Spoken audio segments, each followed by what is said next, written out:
Flint, great to have you on the GrowOrtho podcast. Yes, happy to be here. Yeah, and we are not in the GrowOrtho studio. We're in your studio. Yeah. So Thanks for coming up. But we just recorded an awesome episode for your podcast. So that was really cool. So now we're going to do this one. And really, what I want to talk about is multiplying practice growth. So first question I'll ask, is what's the most underutilized asset, or maybe there's 2 or 3 underutilized assets that really aren't maybe sexy or within view and often just get overlooked. Yeah. What do you see within that? Yeah. And I think there's 3 things, and obviously, we're a little biased here, but it's funny. I was with a group of cosmetic dentists in Florida. So it was the Florida Academy of Cosmetic Dentistry, right? And they're learning how to make really great cases, really beautiful results, right? And then I come in the final session of the event, and I say, today we're going to talk about mastering the single most productive tool in your office that you don't touch. It's their phone, right? Yeah. So what's crazy is when you think about, do we need phones still? Do we need phones? And what's great, because I'll go talk to rooms and I'll do an exercise of, okay, everybody stand up and then basically sit down once I say something that, whatever, it sounds like you. So it's like, okay, 95% or more of your new patients come through the phone.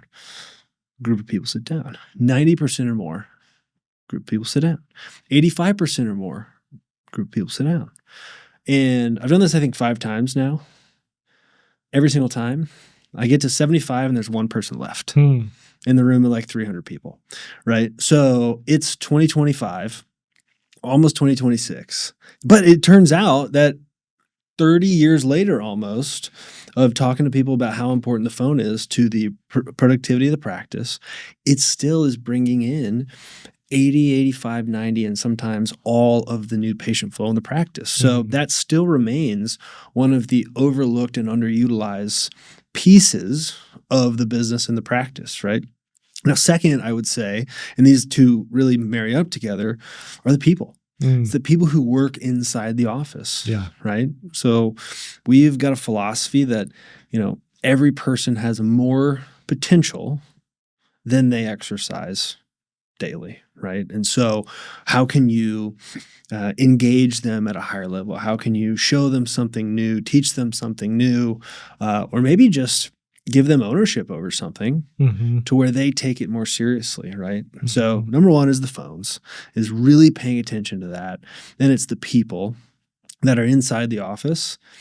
And then 2, and you may see this as an obvious one, but I see it overlooked all the time, the patients that they already have.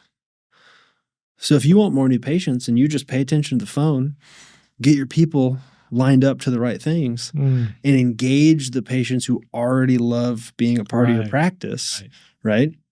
You can see some really, really great things happen. All of those are so underutilized in most businesses. But, I read this stat the other day, and I'm not sure if it's true, but it kind of holds up with what you're saying, is 92% of all patient interactions happen over the phone. And I've even heard people ask me like, hey, do we need phones still? Like, what about just all texting? And certainly I do think younger people are more inclined to text, but actually building rapport with the person, it happens, I think, obviously more with voice, talking to someone. Yeah. It's hard. And so getting people to show up. If you schedule someone just through text versus a confirming phone call, where they talked to Sandra and they had they felt really good about coming in. They feel like if they don't show, Sandra is going to be like, oh no, what happened to Mr. Jones? That's right. Right. Yeah. Where I'll be honest, I'm guilty of this. If I can schedule something totally through my phone and I can text you, shown up. Yeah. Well, it's also really easy for me to just text you that I'm not going to be there. Right. That's right. There's no relationship. No. Yeah. And I think to your point, right, it's something like 90% of all texts, I think, are read within the first 3 minutes. Mm-hmm. So which is not great for people like me who are bad at responding to people. Mm-hmm. Because I've just outed myself to anyone who ever has texted me and I didn't respond. I do the same. Because they know I've read it. And then you forget, you know? Exactly. It's like, yeah, you forget. And referral strategies, I mean, I talk to docs all the time and they're asking about this, you know, not only just referrals, but even like review strategies. But it seems like that there's not really good systems or ideas, or that's often overlooked, you know? Right. Totally. Yeah. And that's really how that's engaging the people in the office to connect more so with those patients that are already in there. Yeah. Right. And I hear the same thing, and people say, well, what do I do besides just ask more? I was like, well, it actually isn't a great look to just ask more and just like, please send more people your way. But sometimes it's a good gut check, right? If you're in a room of doctors and you ask them, hey, when's the last time you asked for a referral from a patient? You'd be shocked. Yeah. But then that same doctor is turning around and saying, my team's not asking for referrals.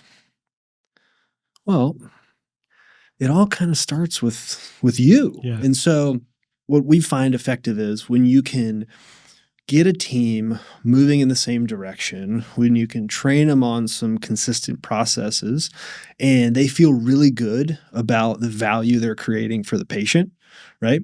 Yes, the clinical work, but also, we make it easy for patients to come in and see us. We make that first visit something that is more adjacent to like going over to somebody's house and being a welcome guest than it is, the classic go to the dentist's office, go to the orthodontist's office, and you just kind of feel like you're patient 72 of the day, right?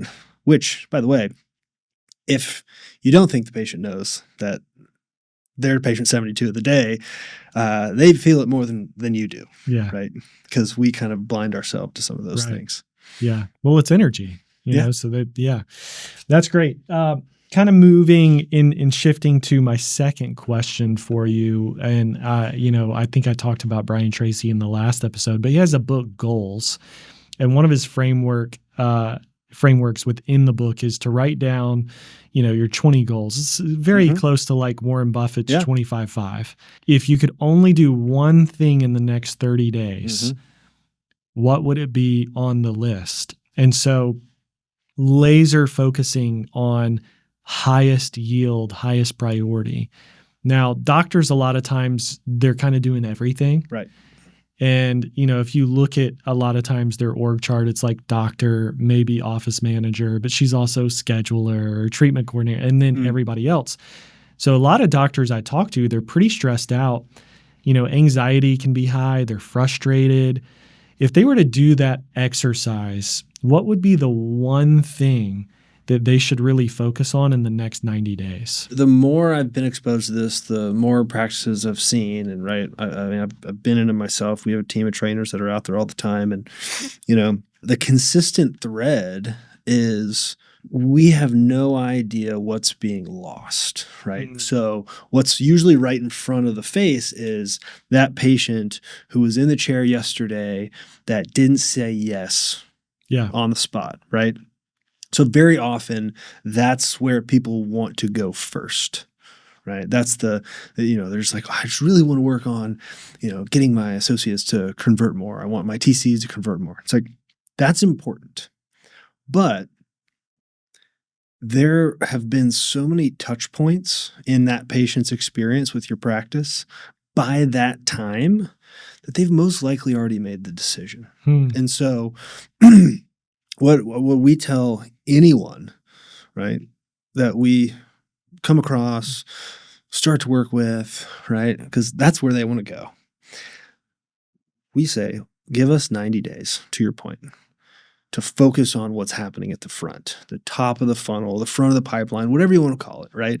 And hyper focus on what is happening at the new patient inquiry, call that are actually converting to who gets in the front door, right? Because that's that trigger where once they cross the threshold, once they literally walk through the front door, there's actually some pretty predictable economics to what is that person going to spend over time, right?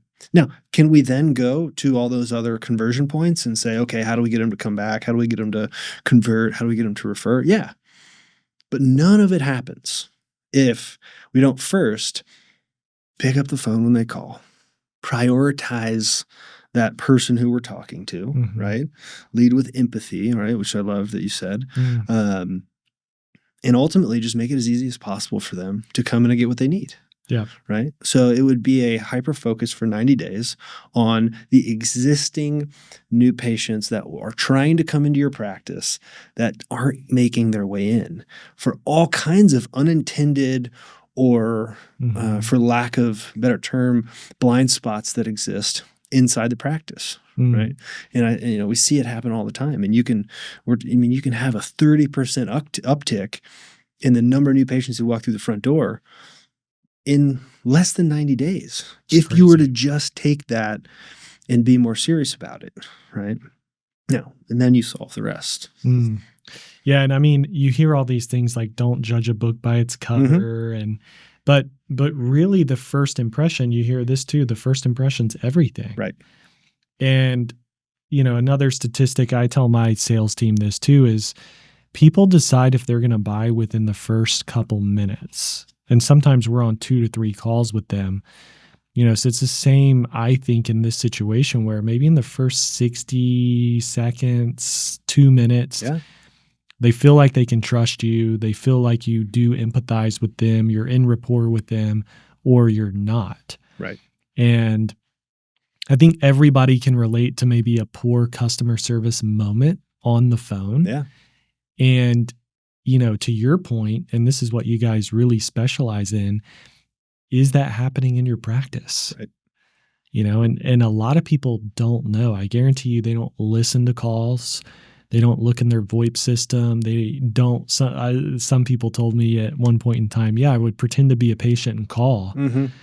But even that, at least you're doing something, right. But you guys are able to just lift this right off their plate, laser focus on it, work with the teams, build them up. So in this 90 days, I mean, your front door is shining brighter than anybody else's. Yeah, because if you think about that moment, right? So we were talking about attention spans earlier, right? Right. Well, the mom who is in between dropping somebody off and picking somebody up, right? And has a checklist of things that they needed to get done that day. And one of them is call your office to get an appointment scheduled. She's not calling the office to inquire about whether or not you have the specific color of braces that their child needs, or understanding exactly what it's going to cost after looking at all the pricing options. Like, the reality of that is there's this moment, and it's, okay, let me check this off. Let me get this off of my list so I can move forward and know that that's handled. Yeah. Right. And so what is that person looking for? That person is looking for someone to be available. They're looking for someone to be pleasant. And they're looking for someone who's going to make it easy on them. Too often, we don't answer the phone. When we do, we look at it as a distraction to the job that is happening in the office. It's almost like a bother. Yeah. Totally. Yeah. And you can hear it in how sometimes someone will pick up the phone, right? And that's the difference between, like, when we go in and train offices, it's down to the nitty-gritty of, like, okay, when that phone rings, what goes across your mind, right? Do you see that as a distraction? Or, and as silly as this sounds, do you see that as like, well, son of a, you know what? That just might be Dwayne "The Rock" Johnson on the other line. And if he's calling, I'm getting him in in here because I want to meet that guy. Excited. You know what I mean? Yeah. So that just that mindset shift of, like, it's a priority, and understanding where that person is in the moment that they're making that call. They're not sitting around just like, I got some time. Let me just ring up a few offices and have some conversations. But more often than not, that's how they get treated. There's so much to unpack there, but I want to get your thoughts on order and sequence. So we talked about this in the last episode is everybody thinks about new patients. And then you were mentioning just now, like conversion, right? We're getting people here. How can we just start more people? But a lot of times I hear, and I poll a lot of doctors and like, hey, what's the main constraint in your practice? I just need more new patients. Now, I think there's a lot of underlying root issues maybe as to why, and maybe marketing is the one. Right. But marketing may not be the first thing that you need to do. And I want to get your thoughts on that. And, a question that I asked that's kind of in line with what you guys do is, do you even know how many form submissions you're getting on your website? Do you know how many new patient phone calls you're missing? And most people have no idea. So I ask them, well, why would you spend more in marketing if you don't know what's already leaking? Right. And conversion rate could be something too. I talked to somebody the other day and their conversion rate, it was a dental office doing ortho. They had brought in an associate orthodontist. Conversion rate was like 25%. And we were on a call to do marketing. I'm like, hey, I don't think you need to work with us, because if you're only going to convert 25%, like it's not going to make sense. So, and are you talking about converting from call to appointment or no? This was people coming in, Okay. And so the phones were probably like he didn't even know about the phones. That's probably another huge percentile. So there's all this work that can be done. What do you guys kind of see with order and sequence? Yeah. Well, it's interesting, right? Because one of the misconceptions that sometimes I will come across about what we do and kind of how we look at it is like, someone will say, we are anti-marketing, which if anybody who's actually been around knows that is the furthest thing from the truth, because if anyone is willing to go market and spend money to market and get people to know about what's going on so it can help them, right? Yeah. It's us. You guys, yeah. Right? To the point where some people don't quite like it. Right. You know what I mean? I know how that goes. So then the question is, but if someone calls us and says, I need to grow my practice and I have tried this marketing thing, right? It's like, okay, well, there's typically, right, and there are outliers to this, but typically if we engage a client, we are going to begin where the patient starts with them, right? So that first component of maximizing the conversions on the existing inbound calls, inquiries from potential new patients, and converting those at a higher level, elevating the focus around them, really engaging that team up front to own that, get them, right? Because you're talking about the only person in the practice who has no advanced certification, no degree up on the wall, right? And yet all the business funnels through them. And every day that goes by, there's more and more people maybe having a bad experience. 100%. Because it's very easy or no experience. The bar is very low, which is the great news. Like great news is the bar is not super high. So when you do this really well, patients are really blown away. So we start there, and then we move over to the in-office experience, right? So how do I, now this person has called in that, 90-second window where like, oh, I'm going to check this off, get the appointment scheduled, right? We were available. We were very pleasant, great first impression, easy to get scheduled. Well, then what happens when I walk in the door? How is the experience curated to not only prompt a referral, but also to prompt the early components of actually converting the patient, right? And so like we do a lot of work with the principal, Cialdini's principles of influence, right? So he's spoken at a number of our events, and there are some very tactical ways to apply ethical win-win influential behaviors in the experience to where before we even go to the presentation, right, we've actually primed that patient to be more likely to say yes because we've understood who they are. We've connected with them on a person level, not a patient number 72 level, right? Then you get into how do you actually present the treatment, right?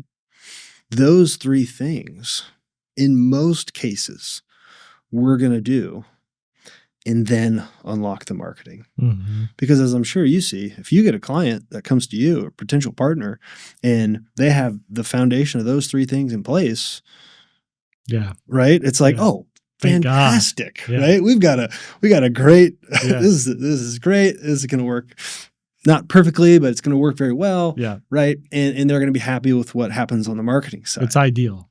Right. Right. And again, that's why I say, and will everyone go through that before, will they do it in the correct order every time? No. But I think if I could do two things before stepping into real serious marketing investment, it would be what happens on the phones and what happens when they come in for the first time. Because if we can get those two things right and then just repeat that training on an ongoing basis, whatever you do on the marketing side is going to be adding fuel to the fire. Your ROI is going to be good because you're going to watch the conversions. And I know you guys do a ton of tracking to see that to fruition. That's right. But I think at least those two things before we look at marketing. Definitely. And if those two don't work, that means we really need to market. Right. Right. That's the other side of it is if the phones are on point and the experience is exceptional, you're still not seeing a significant uptick, then we got some serious work to do on the external marketing component, right? To go even deeper in the patient experience, and you don't have to give a client name, but let's say the client onboarded, they knocked it out of the park, and maybe it took, 6 months, a year to have tremendous success. Obviously, in the first 90 days, you guys even have, I believe, some type of kind of guarantee that happens. But maybe walk us through kind of real life events and give some maybe just kind of specifics of the practice size. What was that like? Yeah. So it's funny. We work with people who are really all across the spectrum, if you will, of practice size. I was talking to someone the other day and they're like, well, do you work with orthodontists who are doing $2 million? So I was like, well, we work with orthodontists, general dentists, whoever, from like 400,000 to 60 million. So like anywhere in between, right? Yeah. Because at the end of the day, it's principle based, right? But to kind of look at an example, right? We had a client who was down in the Tampa, St. Pete area, general dentist, but high in Invisalign provider, right? So like whatever the top tier of that is, right? So Diamond Plus Pro, Premier Elite or something, right? They do a great job of badging people, by the way. They do. I mean, that's awards. Yeah. People love plaques. Significance. Right? Funny enough, he was actually the dentist of one of our team members. Right? So she's like, yeah, I finally got my dentist to do it, right? To buy into it. And so at the time, I think they're maybe doing, 20 something new patients a month. And they start with those two trainings. So he's like, okay, I'll try it out. I'll do those first couple trainings, which is a pretty common way that people start with us is, all right, let's just work on these two initial processes, right? I think he had the practice for 3-4 years at that time. He had bought it from somebody else, so it wasn't like a startup where he had to build the patient base. And I think within 6 months, the new patients doubled, the monthly collections doubled. And this is the point, is often you want to get to the conversion, but you have no idea what you're missing at the front. And that was the case with him. And, the light bulb moments of like even thinking about sitting in the shoes of the patient, right? Living in the spaces that those patients actually spend time when they're in the practice, because very often doctor is in the back, they're in the bays working on the patients. Don't spend too much time in the waiting area, right? And so then they allow people to call it the waiting area. Yeah. Instead of like the welcome area, right? Waiting, welcome. What would you prefer, to be welcomed or to wait? Well, you take welcome every day of the week, right? 100%. And like those little differences of getting a patient to feel and understand they were prepared for, And that's really all they did was get the phones right, get the experience right. And I mean, the practice doubles in relative, pretty quick timing. Yeah, that's amazing. Now, that doesn't happen every time. Right.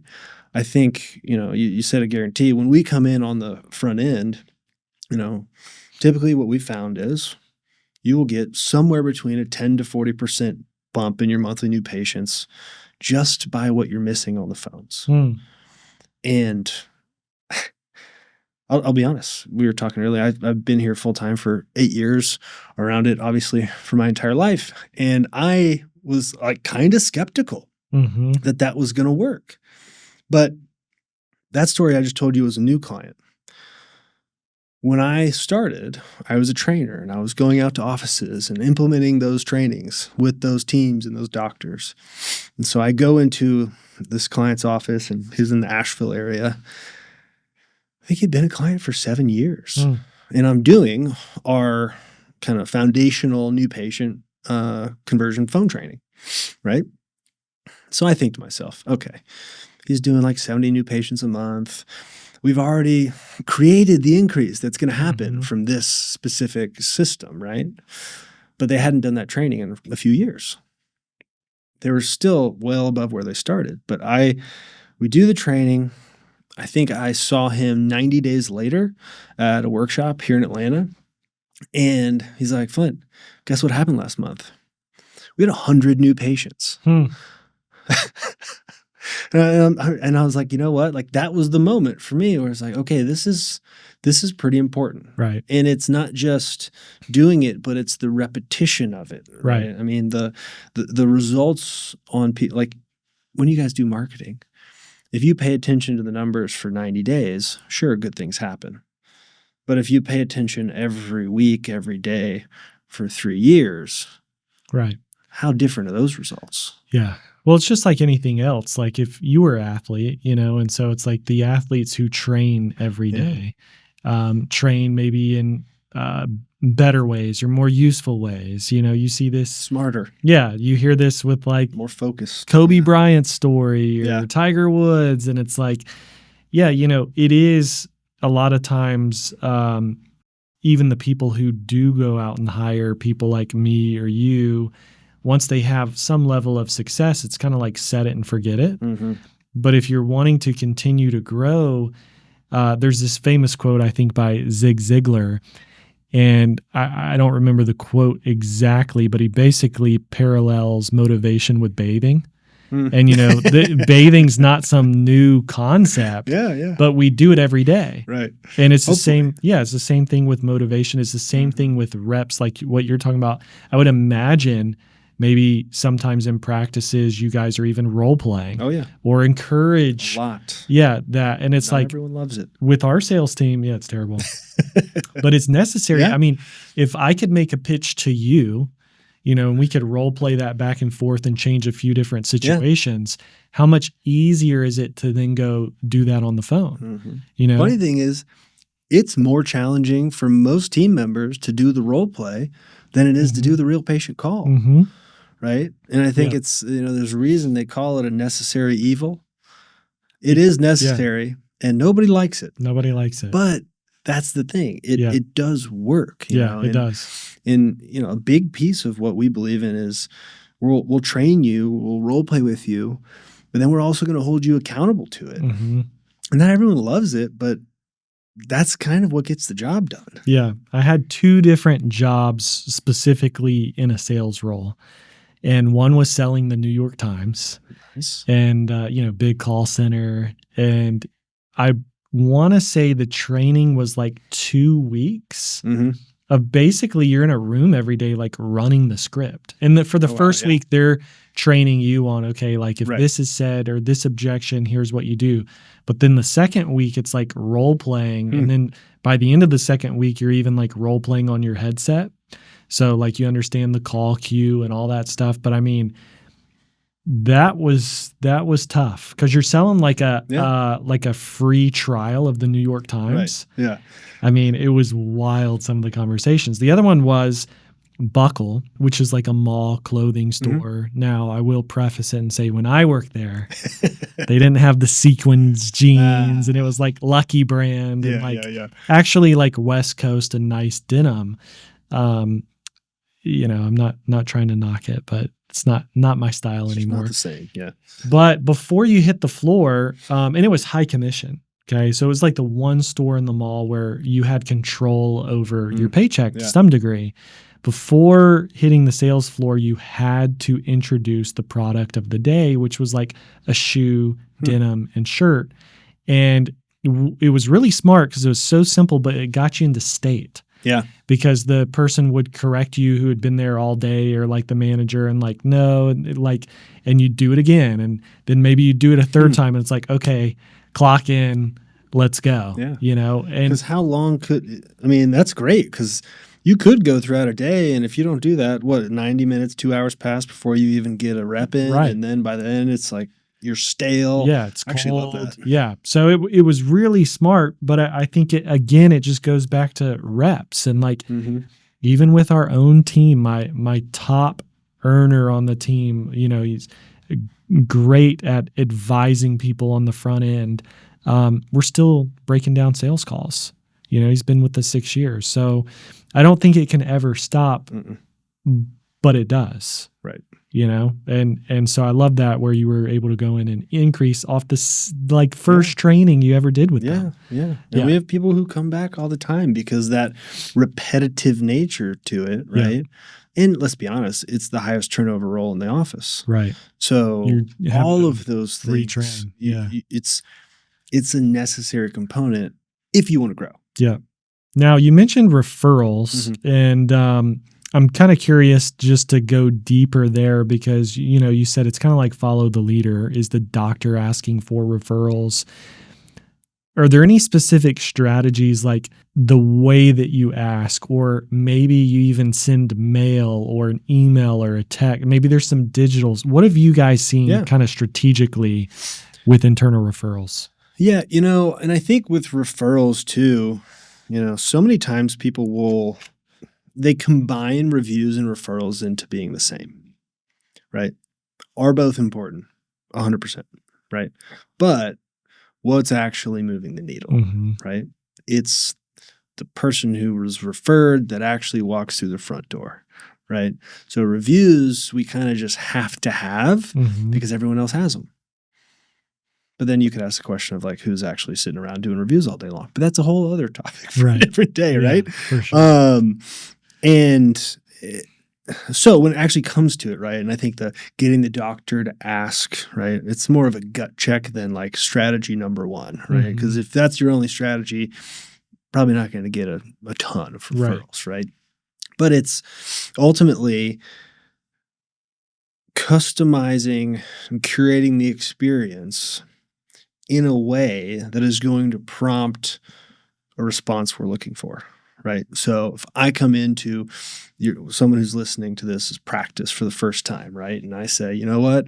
I've been thinking about Invisalign on my bottom teeth for 7 years. And running joke that I talk about all the time, no one's ever actually done anything to it, is like, I know I have some crowding. But for some reason, everywhere I've ever been has either been uncomfortable or afraid to bring it up. Now, it has nothing to do with whether or not I would pay for it. But at this point, I'm just playing the game of I'm going to wait until someone brings it up to me. And the first person to do it is going to get to do the work, right? There is a cash prize. In a way, right? Whatever that costs. So I think the first thing is making sure that we're really treating people as individuals and we're not allowing some of the self-limiting or self-imposed beliefs around this person doesn't want that, or they don't need it, but they might want it, or because of how I'm judging them, because as humans, what we do all day long is judge each other, right? Maybe I don't think they're going to be willing to do it or want to do it or could pay for it or whatever it is. A big piece of what we try and do is peel some of those back so that when a patient goes into an office that we work with and they're really executing well, right, they feel not only like they're being taken care of, but they also feel seen, right? And that sounds like kind of gushy or whatever, but the reality is you don't get that a lot of places. And I think today it's probably worse than ever with social media and, all the judgment. So that's the first high level, not very tactical response to your question. Yeah, but you're creating the experience to create a raving fan that will then elicit that referral. And the easiest way to know if you're doing it right is in what they say and how you respond when they say it, right? So, like right off the bat, if someone says, "Thank you so much. You guys have been amazing today." Cialdini's principles of influence would say there's a horrible way to respond to that. No problem. Yep. Hey, no worries. We do it for anybody. Okay, so we've built up to this moment where this person... You bet. Yeah, hey, you got it, pal. Right? So you have that golden moment of you've done a great job in the experience to the point where they're voicing that to you, which just like as FYI, not everyone does, right? Right. Like most people pretty much just come in are like, "Dear God, can this be over as soon as possible?" Right? And then be like, "Okay, see ya, bye." But when you get that, it's responding the appropriate way. And right, it's so funny. We think Chick-fil-A made up the phrase "my pleasure," but I'm like, you use the Chick-fil-A line. It's our absolute pleasure. And we would be honored to serve more patients just like you, because we've really enjoyed having you with us today. So if you have any friends or family you think would also enjoy coming to see us, we'd love for you to send them our way, right? And if you can do those two things, maybe have some type of ongoing program or contest or whatever, just as card, like a business card. And it's less about what you have as that system, right? We have some things we like, but it's more about, does it get leveraged? We've done a lot of crazy ass referral programs here, but some get leveraged more than others. Yeah. Right. And it's all about engaging the team in that and getting them to understand, hey, if we do our job really well, the patients are going to want to refer. But not everyone is a natural referrer. That's right. Right. You were talking about somebody earlier and you're like, I mean, they're great. When things go well, they're a mouthpiece and they just tell everybody, which is awesome. Not everyone's that way. So the other side of it is you can't assume everyone's going to refer.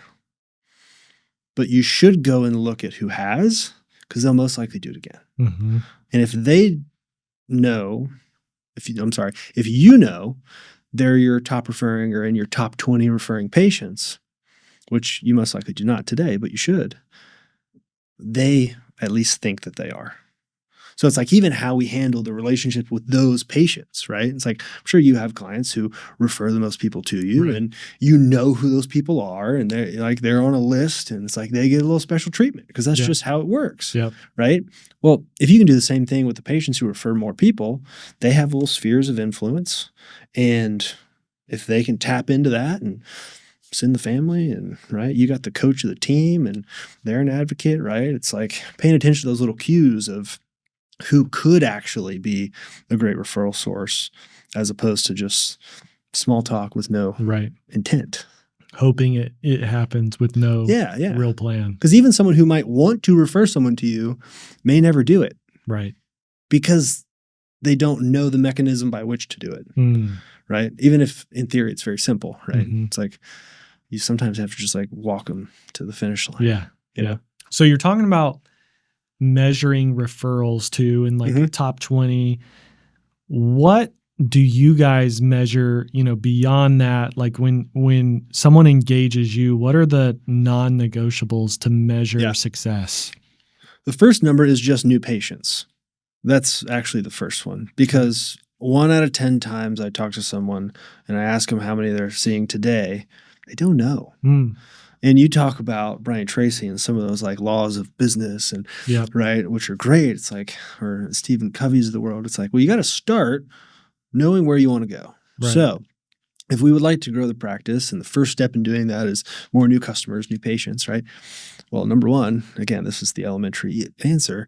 You actually do have to know how many you're getting today, which I almost did mention because you'd think it would be a no-brainer, but it has to be. Yeah. Right? Yeah. So, but if we go back a few steps, I want to see how many opportunities, how many at-bats are we getting a month? So how many calls are we answering? Right? What's our missed call percentage? Of those calls that are coming in, how many of those are actually potential new patients, right?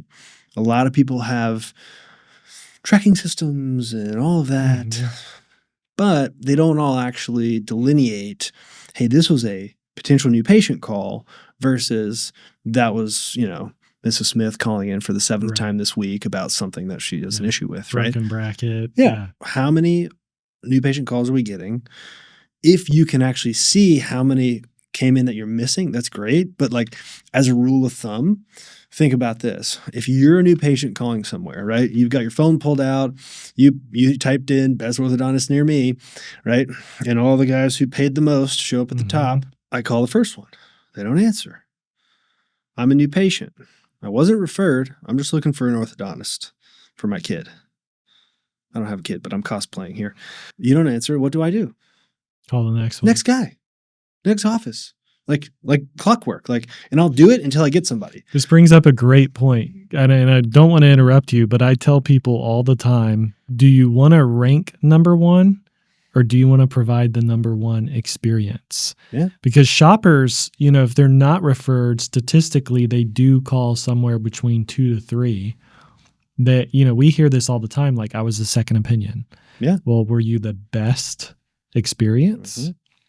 And so it just ties into everything you said. Especially with ortho, because you're going in, you kind of know what you're going to get. It's just a question of, do I feel comfortable enough? Do I trust them enough in the experience I'm given to say, okay, this is the right place for me? Right. What's interesting is we say it might be the third place they've called.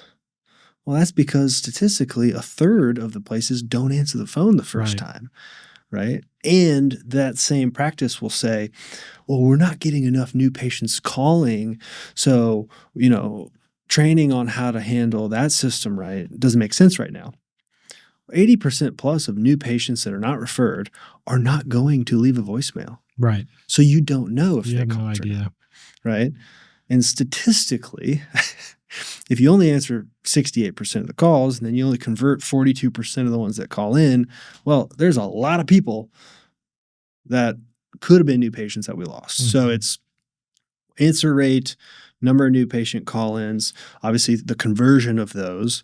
And then once you get into how many of those are showing up, and then how many of those are either starting or referring, right? So trying to keep it, I say simple, but I named like 7 stats.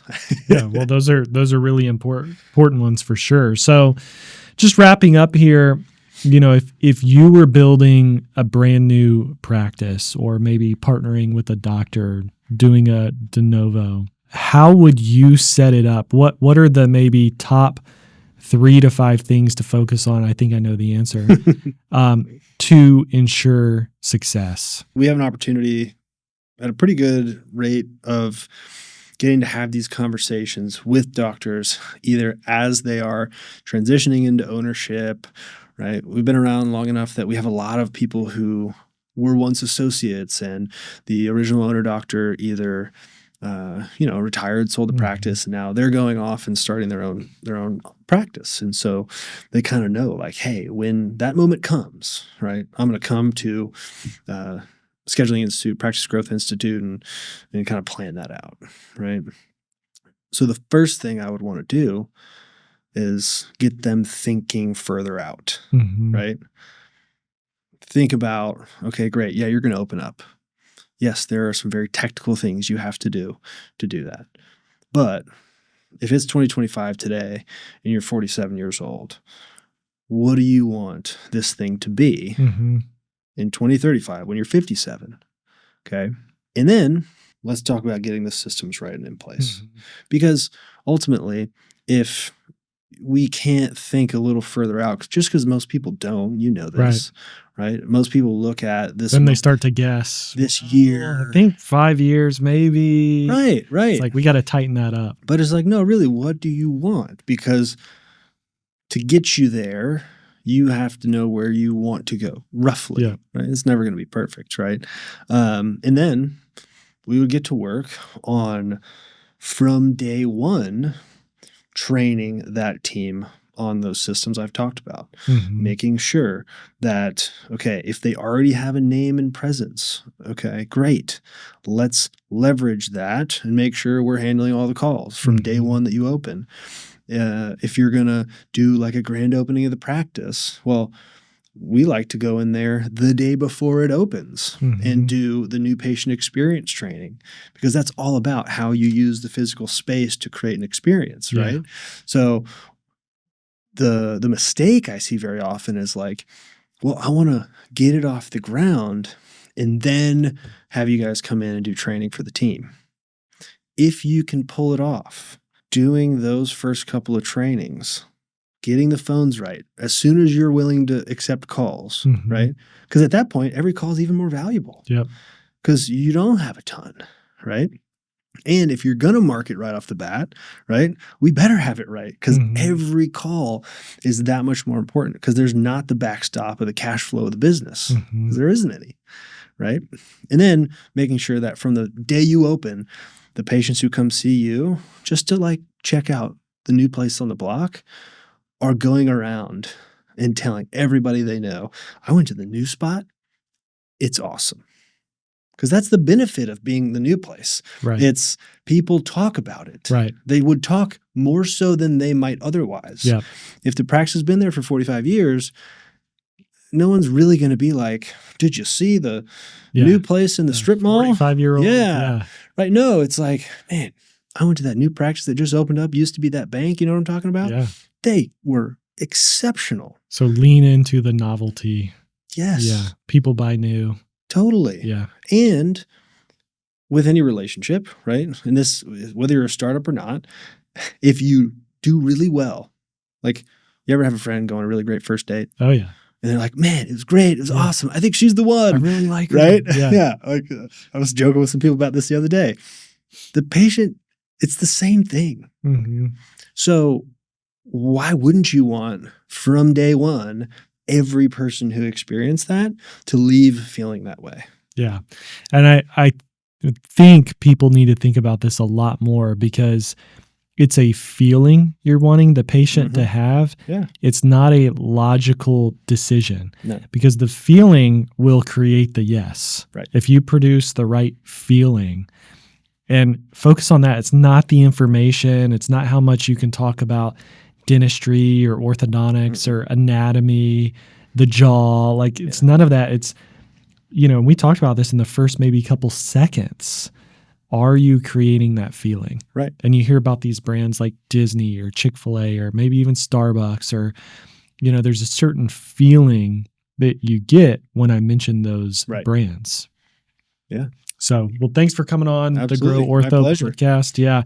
If viewers, listeners want to know more, connect with you, how could they do that? Yeah. So my podcast, New Patients Now. Okay. We'll put a link to that. Subscribe to that. We'll link that in there. And then schedulinginstitute.com. Happy to have a conversation, or I'm on everything. So Instagram. Look up Flint Grier. There's not many of us. All right.